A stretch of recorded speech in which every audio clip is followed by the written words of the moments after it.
What's up, good people? It's your boys, the Beards of War. You got myself, Thick Nick Fury, FBR for President, Fat Broken Rambo, Light It Up, Scorched Earth, and behind the scenes, hey, Captain Jack. All right, this week we're doing something a little different, guys. It's been a little slow in the theaters, a little slow in streaming. So we're doing a segment where we're focusing on an actor, and this week is going to be an actor with a particular set of skills, Liam Neeson. All right, so before we get into it, man, we got a little endorsement here from our boy Scorched Earth. Hey, what's going on, guys? So, I just want to shout out a veteran-owned company. Great guys doing work out there at SC Irregulars Defense. So, if you guys want to check them out, that's the normal prefix, and then SCI, all one word. SCI, well, SC Irregulars .com. So, yeah, check them out. They make tactical gear. They have some swag. They have hats, patches, risers, like you name it. They got a ton of great gear over there. So check those guys out if you get a chance. Hey, what do you got, FBR? All right, guys. So this week's episode, like Nick said, we're gonna do something a little different. To be Tuesday isn't exactly hitting the mark as we were kind of hoping for with our audience, and you guys have spoken with your silence. So we're changing shit up again. So hey, man, we're gonna dive deep into the film catalog of Mr. Liam Neeson. I don't think he's a sir yet. I don't think the Queen has knighted him. Anyway, so my pick for Mr. Neeson tonight is a classic, and if anybody that knows me knows my history in the military, I'm an absolute diehard fan of the original classic television series called The A Team. All about a group of SF guys in Vietnam get wrongfully accused of a crime they didn't commit. They retreat to the undergrounds of Los Angeles. Today, still wanted by the government. They survive as soldiers of fortune. If you can find them, and if you have a problem and no one else can help, perhaps you can hire the motherfucking A Team. So the original had George Papard as Hannibal Smith, Dirk Benedict as Face, Dwight D. Schultz as Howlin' Madman Murdoch, my personal favorite, and Mr. T as B.A. Baracus. The new version's got Liam Neeson as Hannibal Smith, Bradley Cooper as Face Man, Sharlto Copley as Hannibal, and Rampage Jackson. I'm sorry, not as Hannibal, as Murdoch, Murdoch. and Rampage Jackson, the old MMA fighter, as B.A. Baracus. So it's pretty much the same storyline, guys, except we've taken away from Vietnam and now we've inserted GWAT. If you guys don't know what that is, wake the fuck up. It's been we were at war for 20 goddamn years. You've had to have heard it at some point. So yeah, man, they're in Iraq. Shit goes south. They get a crime pinned on them. They break out of prison and they do their thing, man. They hunt down the bad guys that had framed them. And I remember watching this film when it first came out in 2010. I wasn't super ecstatic because I wanted a more grounded version of the A Team, and that was where I fucked up, in my opinion. If you go back and watch the shows, these dudes take like a power lifter and sorry, like a forklift and some TNT and some logs, and they make a mortar system out of it. Like it's that kind of crazy, man. No one gets killed. That's 5 seasons. They shoot probably like a gajillion fucking rounds. Never hit anything. I think they've got one death in the entire series, and it's pretty much the same for the show. They do kill a few folks in the movie. Nothing significant though. Stays very true to their history. They use a outside the box thought process, and they accomplish the mission. So it's a fantastic film. It's a great throwback to the original series. And for those of you guys that actually really want to know, it's the tank sequence that kind of put me over the edge a little bit. And like, but that's the thing, man. You've got to accept the fact that this is the A Team. This isn't exactly like, this isn't 13 hours or anything like that's based on a true story. Like, this is supposed to be a little over the top and ridiculous. But man, the movie shines. And I really wish that the audiences of that back then would have given this movie a little bit more love. Because, man, they set the stage for such a great sequel. Chances are you're not going to get these four actors back into the room together for an 18 part two. But man, dare to dream. I didn't appreciate what I had back then. I do now. And that's unfortunate. But at least we have this one masterpiece directed by Joe Carnahan. If you guys like him, check out like Narc is another great film of his. Smoking Aces, Chop or Cop Shop. Those kind of flicks, those like hardcore hitting action films that don't exactly leave you super excited. If you've seen the end of Smoking Aces, you'll understand what I'm talking about. But still a solid director as an actor. Sorry, a solid director of action. Can't recommend this movie enough.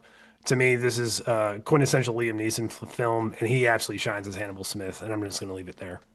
Yeah, and I love the fact that they bought the van. That Oh, was it, dude, man. For me, so great. I still want that van. I mean that they really kind of captured, like you said, they kind of captured the characters from the show, and they didn't really, stray from it, which is great.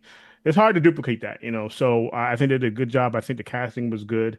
Like I said, Yeah. Hannibal, Liam Neeson is Hannibal, and I like in the beginning where they have him like locked up and they send the dogs in, and he just like backs up to the shadows, and it comes out, and the dogs are like linked together with the handcuffs Yeah. because he used the firing pin from the gun. Like that was just some just badass, right? And just the cigar. That was just perfect. That was the perfect intro for me for Hannibal with Liam Neeson. That was Oh good. yeah. Yeah, yeah. All right, all Yeah, right. I was done with it when I saw the tank thing. Yeah, like you were talking about. I remember the movie. That ruined it for me. So I got a different opinion on it, but I love the show. Like absolutely love the show. Can't say enough good things. You guys should definitely check the show out if you haven't seen it. Oh yeah, God. if you can find it. I think you're being too Okay. hard Yeah, on it, nice man. spin. I like that. That was a good one. All right, all right, all right. So hey man, sometimes you gotta go to the vinyls, right? You gotta go back. And Liam Neeson's career goes back to like 1978, honestly. But this was the one where he was like the first time he played like the lead, and it was 1990's Dark Man. Okay. I'm pretty sure when Liam Neeson was approached for this movie, he probably thought it was gonna be, oh, I can do some serious acting finally, right? I can finally, No. break out my acting chops. And the guy, like Sam Raimi, who directed it, came up to him and said, "Hey, man, we want you to play this character where you're gonna be this figure. You're gonna be a scientist." He's like, "Oh, like Phantom of the Opera." Not really, not really. Like Frankenstein's monster. Don't get ahead of me, Mm, Liam. not so Uh, much. you're gonna play like a scientist who has a lab above a coffee shop where you're working on unregulated stuff in this lab with one assistant, and you're working on skin grafts. Like so, basically, they wanted to create a skin for burn victims that would hold, and they couldn't figure out why it wouldn't stay past 99%. And lo and behold, his girlfriend is a lawyer, so she gets a hold of some document that's incriminating for a developer. And of course, there's like he puts the coffee mug on it, has a little ring of coffee on it, and this document just keeps showing up throughout the film, no matter how important it apparently is. Everyone's just losing control of it. And then enter Larry Drake as the gangster, right? So Oh my God. they come in literally just asking the guy about a random document he has no idea about. They ended up killing the lab assistant, blowing up the entire lab when he just like, well, you can ask my girlfriend. But I'm pretty sure there was a much more simpler way to get to the bottom of it. But what I did appreciate about watching this movie again, and sometimes you just have to watch it again, and there is nothing better than those good old 1990s thugs, man, right? That the goons that just have they come out, they got the bats, shovels, brass knuckles, and there's always the guy with the nunchucks. Bro, where did you get the nunchucks? I need to know why this dude has nunchucks. Where did he get them from? Because you can't find them. I went to Amazon, I looked, they're all rubber. Like they got the fake ones. I want the real nunchucks.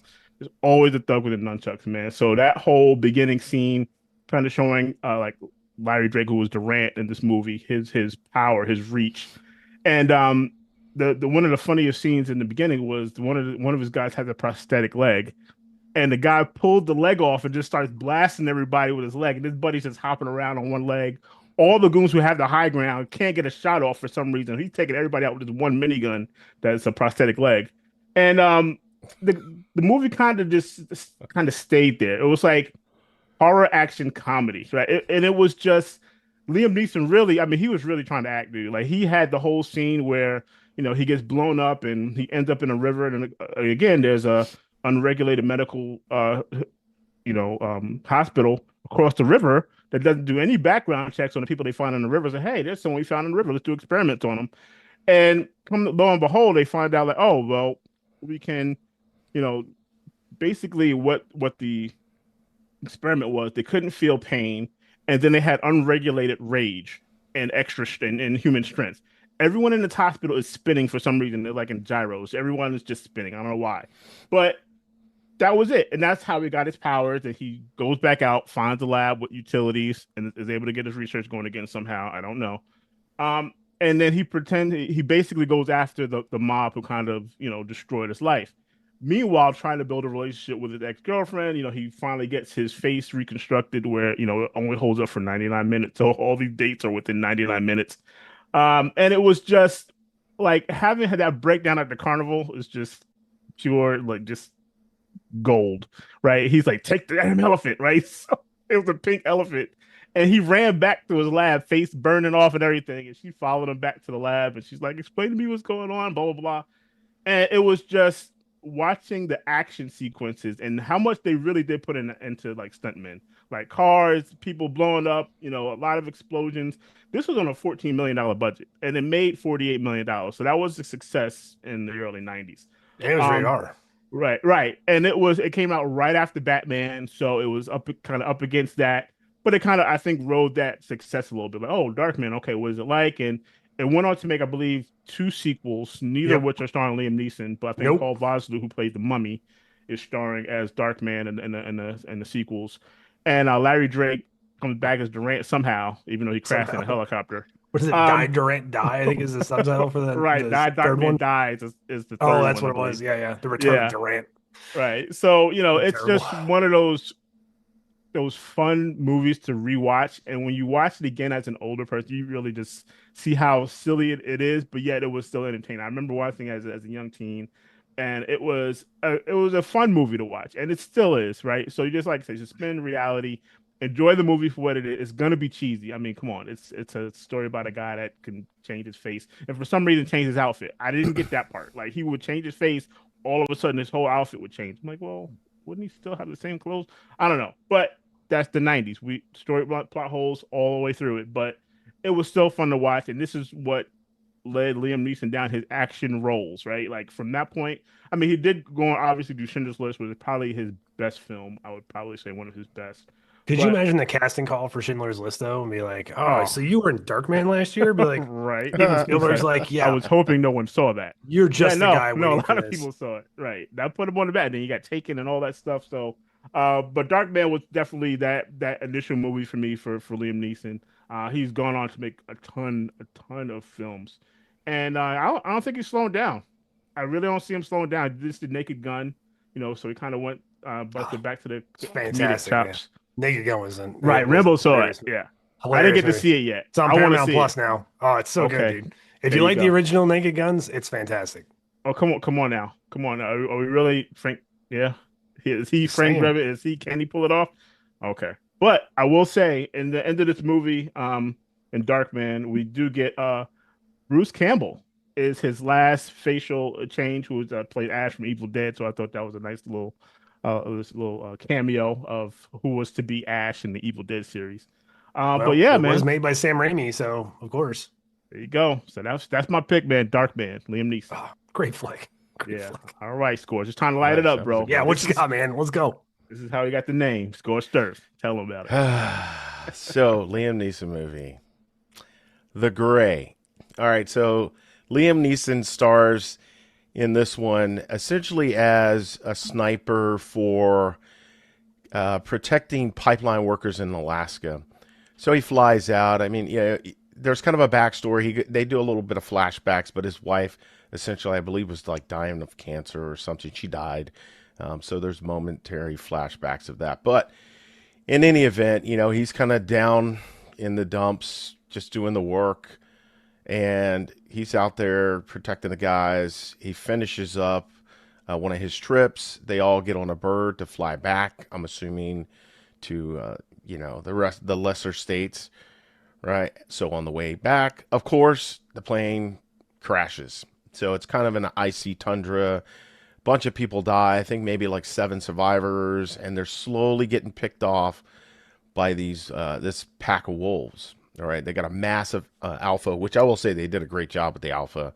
The huge black wolf, but it's picking them off one at a time. So they're trying to get to this tree line where all the forest and everything is just rolling hills of forest, just so they can defend themselves. So they take along a couple of things with them, some jet fuel, maybe for to start fires with. They found a lighter.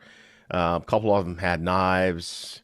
They were collecting up all the wallets of the dead people, so they can give them to the relatives in the event that they make it back.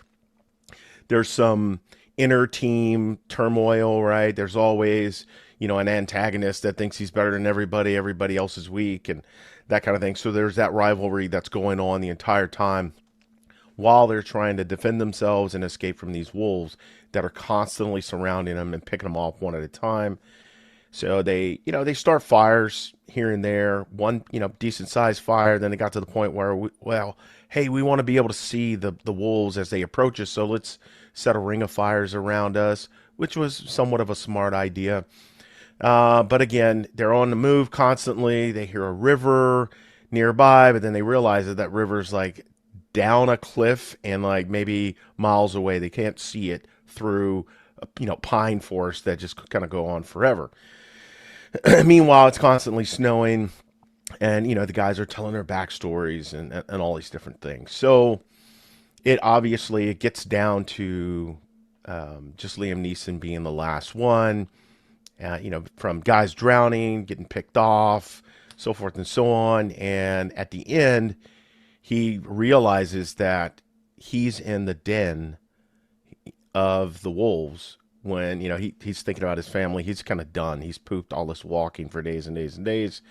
He's kind of pooped, and he just drops to his knees, and he's looking at pictures of, his wife and then everybody else's wallet, kind of looking at pictures of them and their families, and he kind of looks up and realizes that, oh man, I'm in their den. So they're all surrounding him. The alpha kind of growls at the rest of them like, back off, he's mine.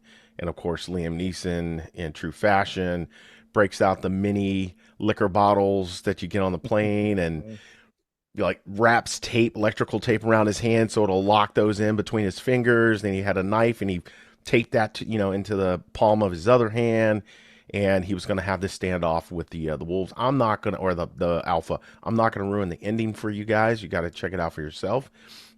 But that leads to kind of my critique of this movie. It was insane. All right, so yeah. Well, crashing in the middle of the Arctic is insane in itself. But yeah. Well, but that's viable, right? Because they're already in Alaska. They get on the plane. I think maybe one of the wings, the engine's froze over, and it crashes on the ice. That's believable, right? I mean, birds go down all the time. That could happen. I could see that happening. I could even see survivors.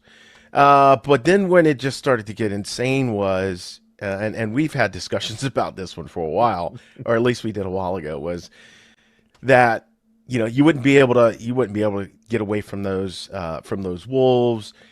You wouldn't be able to start a fire in the snow and the and the wind, and kind of my argument to that was yeah, definitely. Now, would I survive? I mean, that's quite debatable. But I guarantee you the wolves wouldn't survive, at least from my perspective, because I would start fires, but not just any fires. It would be massive, and I would guarantee you somebody would see it, because I would burn that entire forest. Like, all of Alaska would be on fire. Nothing against you, Alaska, but if it comes down to me getting eaten by wolves, a pack of wolves, or potentially living, yeah, you can guarantee I'm going to burn every single thing to the ground. The snow will be on fire by the time I'm done. So, yeah. And the guys had a fire source. They had fuel, literal fuel and a fuel source, and they started multiple fires. So it isn't that much of a stretch for them to be able to burn those pines, because anybody who knows anything about those types of trees, wet, snow on them, it doesn't matter. Once you have a fire going, yeah, it'll take a little bit. It's not going to take an hour or whatever for them to start. They'll start, and then those things will go like they got hit with a bomb. Those. I mean, if you've ever, we used to do this back in the day, and after Christmas was well done, we wanted to get rid of the trees out in the country. We have big bonfire. We throw them in there, and they could be fresh. Obviously, if they're old, they burn quicker. But you throw them in there, those things are gone in minutes. The entire tree's gone. So yeah, snow, wet, whatever. But once you got a fire going and you get some of those branches in there, and then you just set that by a tree, oh yeah, and then that sap gets to going, it's a wrap. So I start a whole forest fire, and I guarantee you the wolves are going to die. I might die too, but I'll take my chances with that instead of being like, well, I got some old liquor bottles and, a fixed blade strapped to my hand. Now I'm going to jump in the water maybe, because it's, kind of like this is my last ditch effort. I'll jump in the water and see if I can ride down to some Eskimo population, some civilization of some sort. Somebody find me a fisherman, whatever. But yeah, I would have burned the whole forest down. So that's kind of where Scorched Earth came from because Yeah, yeah, I'm yeah, all that's where about the it. moniker was born. Because I was like, I've watched enough Naked and Afraid episodes to realize how hard it is to start a fire with mildly damp wood. But yeah, I mean, I believe Scorched Earth. If there's That's because anybody those that can guys do it, suck at making fires. yeah, That's all that is. he's gonna do it. He's gonna find a way to burn the fire in the blizzard. But Well, dude, I mean, think about it. They had now. It's hard to light jet fuel up, but going with the premise of the movie, they had jet fuel a little bit in a thermos that they carried with them, and they used that, and they started fires. They made torches and everything. So they've already started a fire. So we could start from there. All right, fire has been built. That's a wrap. Not only one fire, but a main fire and like 5 or 6, other small fires fires. around. They even cooked the wolf on a spit. So I'm like, all right, there's enough fire right there to burn at least a few states down, right? Like you get all those trees. Rail, rail. They would have seen black smoke in Europe. Oh, and there you have it, folks. All right, The Gray. I know you forgot what movie we were talking about, but but no, that was Yeah. that was meaningful to us because that is where Scorched Earth got his name. But I liked the movie. I thought it was good. Frank Grillo was in that movie, Yep. as well as Dylan McDermott. Directed also by Joe Carnahan. Right. So it was a movie about survival. And like I said at the end, you have the last two, and he kind of jumps in the river trying to save the other guy, which was like one of those scenes where it's like, oh man, he's like right there. He's got, he's trying to desperately to save this guy, and he's just like, come on, like just stop. Like he prayed to God. He didn't even believe in God, but he literally prayed to God, like, if you're real, show me. And it was, he was kind of at that moment just what do I have left? And that poem that he recited from his dad was one of those like poignant parts of the film where he kind of went back to that simpler time when his dad kind of showed him, hey man, listen, this is the last fight you'll ever know. And that was a great scene. And then, like you said, he gets into it with the alpha, fade to black. But I actually really enjoyed the film. Like, I'll put all the survival training and shit to the side that I've been through, but like, yeah, man. If I look at this film, like I look at Yellow Jackets as a whole, I'm like, hey, man, the black box is right there. Like, why are you gonna leave the cracks? Like, I get it, man. Like, you have shelter, you've got water. Like, you can do some Exactly. damage for a short amount of time until you can assess better or assess further. And I'm right. sorry, like even with the snow covering the fuselage as it crashes, there's still gonna be signs of the aircraft going down. This isn't back in '92. As far as the ending, I actually like the ending because it allows the audience to just kind of make up their own mind how they want to see how the ending went out. Like, if you guys don't know, spoiler alert, this is very similar to how The Sopranos ended, and I'll just leave it at that. I didn't mind it. I don't think every movie can do it. I don't think every show can do it, but I think for this film, it was kind of interesting where you could just be like, "Hey, man, he went out on his own 2 feet the way he wanted to go, and that was it." Yeah, and there was a small after credit scene that kind of lets you know what happened. So when Oh you shit! watch it, just make sure you watch after the credits roll. Yeah, I don't know Um, if I've ever seen it then. yeah. But yeah, man, that's Liam Neeson, guys. Oh, So listen, if you guys have a favorite Liam Neeson movie, please let us know. Like, let us know in the comments. I know there's a bunch out there.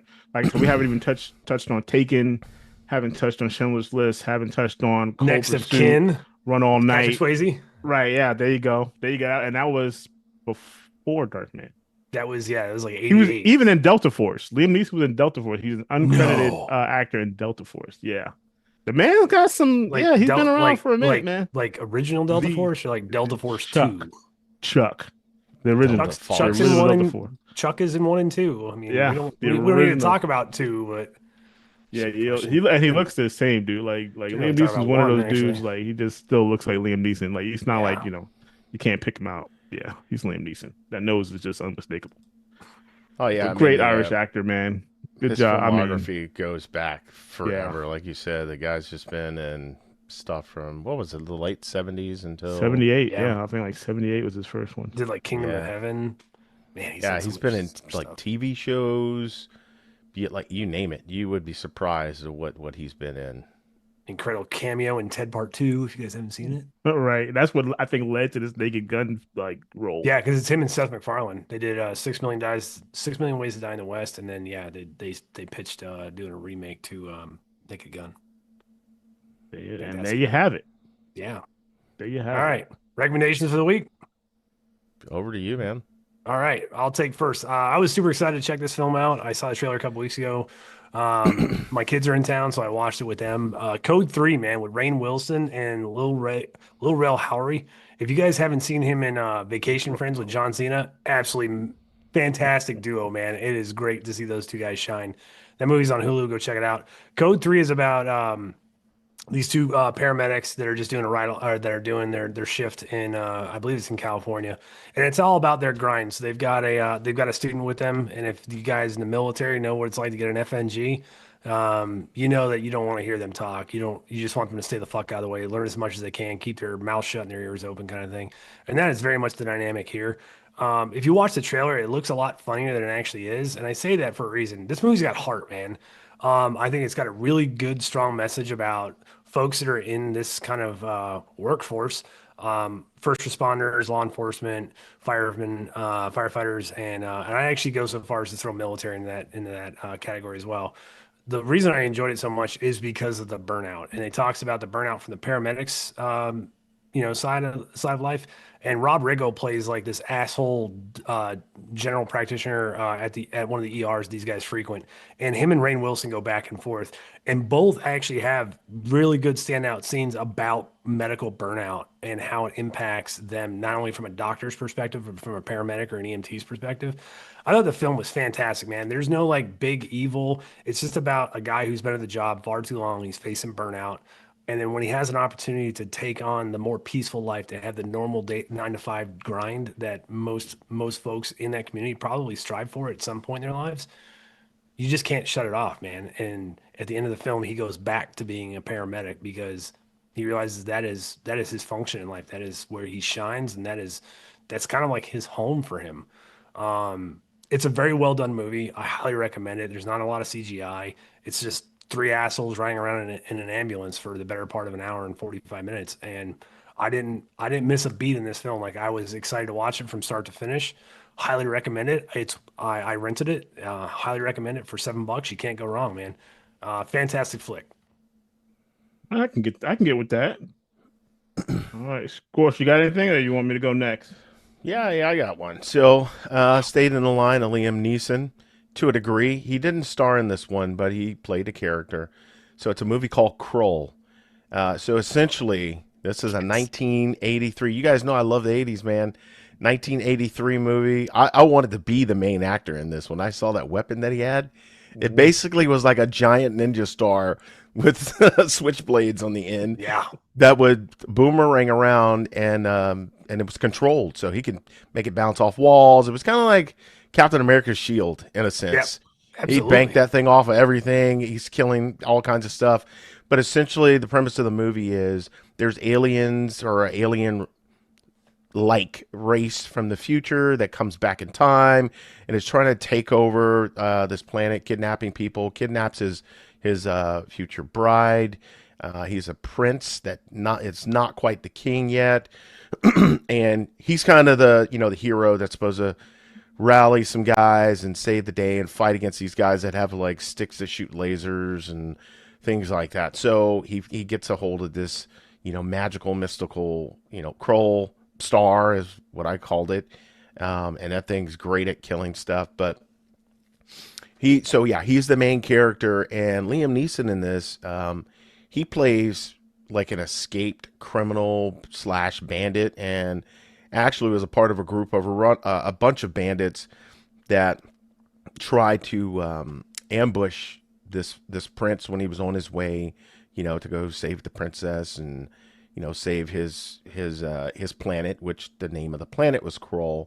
And basically their planet was set in a kind of a King Arthur-ish backdrop, right? People had the swords and the knights and the kings and that kind of a setup, but then you have these aliens from the future. So Neeson's a younger Neeson by sure. You can tell. he plays a really good. I think he plays a really good criminal in that. He doesn't have a whole lot of FaceTime in that, but they essentially that band of criminals kind of join up with this prince instead of hijacking him and taking everything that he's got to save their planet, and they go on to kill the aliens and the master alien, the big one that is trying to take over their whole planet and rule them and rule the universe, so to speak. But it's a great throwback. It's obviously kind of cheesy. It's in that same vein as like Tom Cruise and Legend and things like that. But those were great movies back then. I want to say Legend came out a couple years after that, maybe. But in any event, Crawl's great. You can check it out on Roku, Tubi. So, for free pretty much if you guys have one of those devices, or you have the Roku, or you have a Roku, or just go and download Tubi. It's not that difficult. I highly recommend it. Even if it's just to check Liam Neeson out in an old 80s movie where, yet again, he is not the lead. But he's done some incredible stuff over the years. So that's Yeah, my absolutely has. Yeah. Hey, it wasn't a Legend where Tim Curry played the devil or Yep, whatever it was. it Yeah. was. Oh, phenomenal, dude. That I remember that costume was just like Oh, phenomenal, dude, it was great. dude. That's scary, dude. That was scary back Yeah, in the like day. I even was like, now, like he embodied every freaking like crazy villain, like from that to Rocky, Horror Pennywise. Show. Like, I Oh, mean, oh yeah, Tim Curry. All right, guys. So I'm getting a little bit away from Liam on this one. But my pick was 2012's End of Watch. Jake Gyllenhaal, Michael Pena. mm, This is about two LAPD cops and basically their life, like going through LA fighting crime, taking on the Mexican cartel. You have Anna Kendrick, America Ferrara, you got David Harbour, you got Frank Grillo. This is, in my opinion, is one of Jake Gyllenhaal's best films. It's one of those where it's just gripping from beginning to end, and it's kind of like just watching just like a day in the life of of cops in LA and what it's like and what it entails, and try to have that enduring friendship while you're fighting crime, while your life is on the line, while any moment can be your last, with your best friend by your side. And this movie was phenomenal. It's what 13 years old, but still very, very gripping movie. Jake Gyllenhaal, Michael Pena does a great job, man. Like Michael Pena is one of those I think kind of unsung actors. Like he's done a couple of things, couple of memorable roles, but he just hasn't, I guess, had that lead. That one like, okay, man, this is where I can take off. Like I remember he did the movie Crash. I don't know if you guys remember that, where it's like yep. those different stories, and that scene with him and his daughter, where he thought she was shot by the store owner. Like he had a lot of those types of roles, but just hasn't seemed to have been able to put it into like a leading actor type role. So, but still Yeah, it's very good. unfortunate. He's a very good, number two. You know what I mean? Like, and Jake Gyllenhaal, like I said, that dude has been around for a while. The guy doesn't age. He's like another one of those Hollywood vampires. Like the guy just doesn't age.